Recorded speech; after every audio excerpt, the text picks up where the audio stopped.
So, bam, let's talk about it. We're gonna talk about how I quit teaching to open my own business. So I started like this.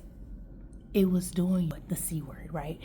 And the school I was at was not knowing anything about what grade I was going to be in. Now, mind you, I've been teaching kindergarten for 3 years.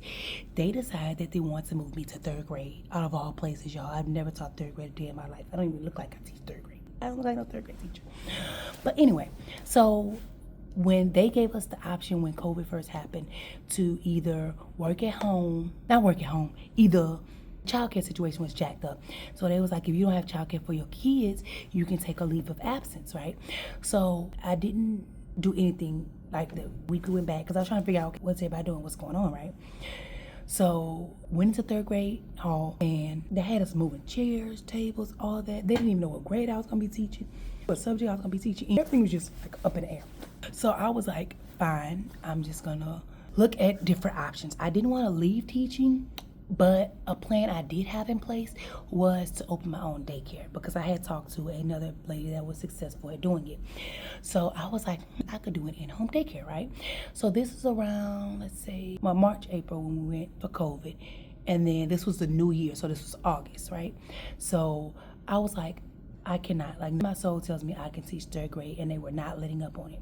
But I believe the principal was trying to find a way to get rid of me because why would you move me? Like, been my team for 3 years.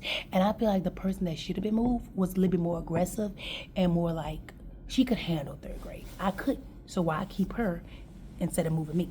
So, moving her. So then, daycare up. So what I did was I advertised. I asked for a deposit. I said, deposit and first week of daycare. Okay. I already knew that had to be in place. I knew how much I needed to make per week in order to sustain the momentum. I was a teacher, right? So I needed at least $800 something, right? So $800 like per week because my check was like, so started recruiting parents and I was like, if I can just make my teacher pay, I'll be good. Surprisingly, like, I didn't even start. I started once that situation happened. I was like, I'm gonna go full throttle. I'm gonna advertise on the mom groups, on the city groups, like to try to get some kids. And I went off of the basis of that. Nobody wants their child to be in a bigger setting during COVID. Like, you don't want your kid.